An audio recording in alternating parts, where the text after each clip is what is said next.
Olá, galerinha!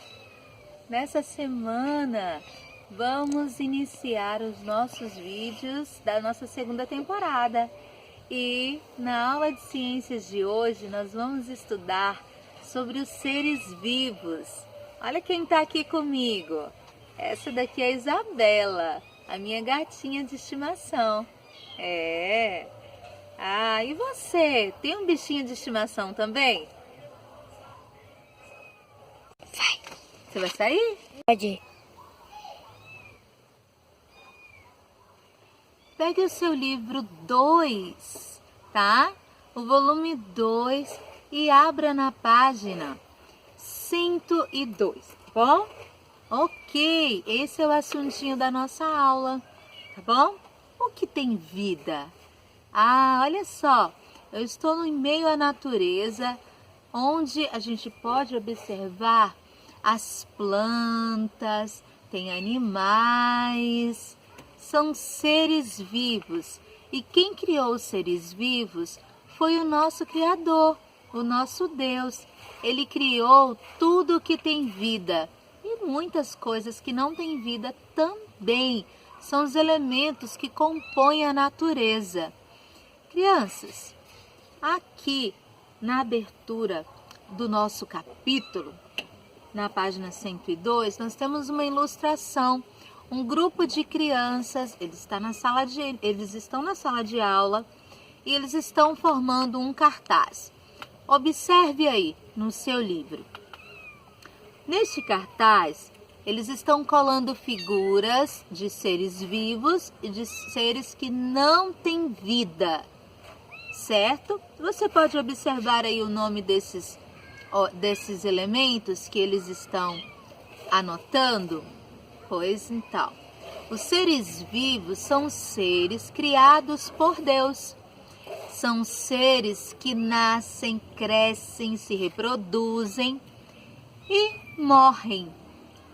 Esse é o ciclo da vida, Deus não nos criou para passarmos por esse ciclo.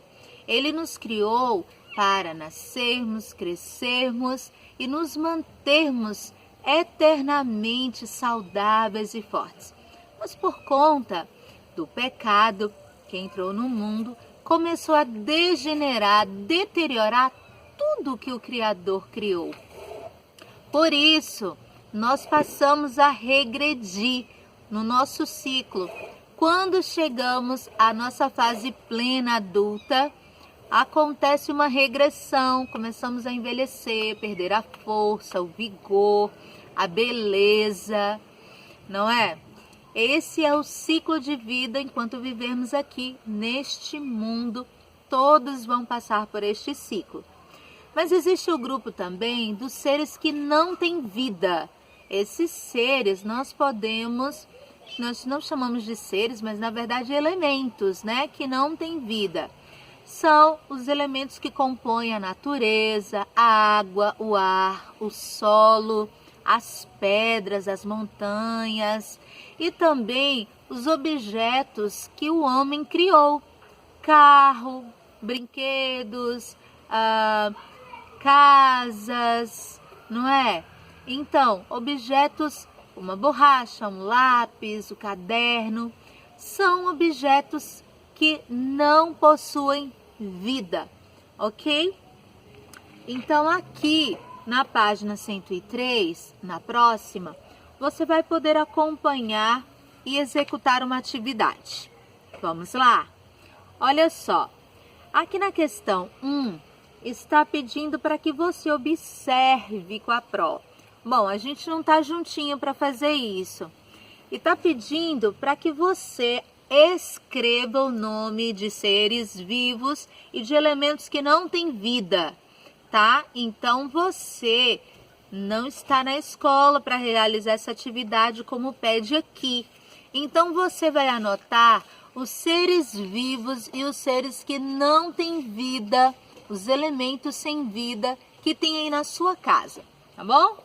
E aqui na ilustração, na questão número 2, você vai circular todos os seres vivos que tem nessa imagem, tá ok? Vamos seguir? para a próxima? Muito bem, a próxima página 104, nós temos aqui, não é, a classificação dos seres vivos. Como a Pró disse, todos os seres criados por Deus, as plantas, os animais, o ser humano, são seres vivos, não é? E os elementos que não têm vida foram criados pelo homem e são os elementos que tem no ambiente, tá? Então, verdadeiro ou falso? Vamos conferir essas afirmações? Você vai colocar V para verdadeiro e F para falso. O gato, o sabiá e o peixe são elementos vivos ou não têm vida? Verdadeiro ou falso? As plantas e as pessoas precisam de alimentos. Isso é verdadeiro ou falso? A água e o ar precisam de alimentos?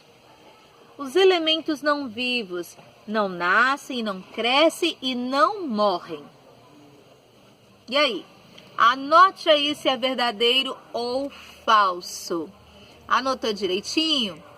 Muito bem. Nós temos aqui na ilustração um exemplo bem simples, tá?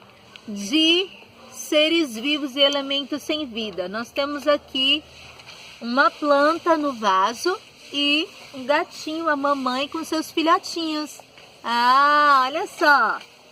Você vai observar essas ilustrações e vai escrever a resposta para essas perguntas. O que acontece com os gatinhos nas 3 ilustrações acima?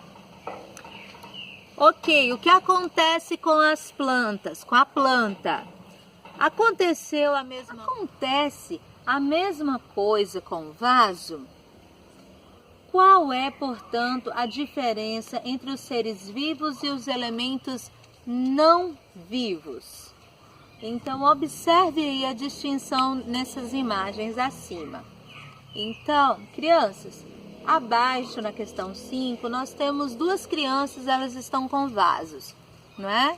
E uma está colocando no vaso, cheio de terra, feijão. E a outra criança está colocando uma pedra. Então, observe aí, qual delas representa um ser vivo? O que acontecerá se ambos fossem enterrados? Qual que vai germinar? Qual que vai brotar? A pedra ou a semente, o grão de feijão? Então, você vai anotar as suas conclusões aqui nas linhas abaixo, tá bom? Em casa, você vai responder as questões da página 106, 107, vai fazer uma experiência. Você tem uma plantinha em casa? Tem? Ah, se você tiver uma plantinha, ótimo. Se você não tiver, peça a vizinha, vai na casa da vovó, quem cria uma plantinha, fala assim, me empresta o seu vasinho, só para poder fazer minha tarefinha de casa. Então, você vai observar aqui, tá? Vai colocar um saco plástico, tá? Amarrar e expor esse vaso ao sol, tá bom? E você vai anotar as conclusões que você observou. Exposta ao sol, a plantinha dentro da sacola, ela vai reagir como? Você sabia que os seres, uma outra característica dos seres vivos é a reação aos estímulos? Os seres vivos podem reagir. Quando algum barulho acontece no ambiente, o que a gente faz? Toma um susto, não é? Se cai um copo no chão, ou se começa a esfriar de repente, a gente arrepia, não é mesmo? Se o sol aquece muito, estamos expostos ao sol, a gente já começa a sentir muito calor e a transpirar bastante. Isso são estímulos que foram desenvolvidos, né, ao estarmos expostos ao ambiente. Então, quem vai perceber esses estímulos? Os seres vivos, certo? Então, você vai anotar aí, respondendo às atividades, sobre os estímulos de um ser vivo. Se você tiver um cão em casa, você vai notar, ou um gato, qualquer bichinho de estimação, você vai notar que quando chega alguém, a reação dele é o quê? Latir, não é? Reagir. Então, a presença de um estranho é um estímulo, tá? Então, é uma outra característica dos seres vivos. Eles nascem, crescem, se reproduzem, morrem, mas eles reagem aos estímulos ao seu redor. Muito bem, então fique a dica, você vai realizar as atividades da página 106, 107 e 108 em casa, tá bom? E você vai colocar direitinho as fotos aí, aqui na plataforma, tá bom? Nosso novo modo de gerenciar as nossas atividades. Um grande beijo para você, até a próxima aula!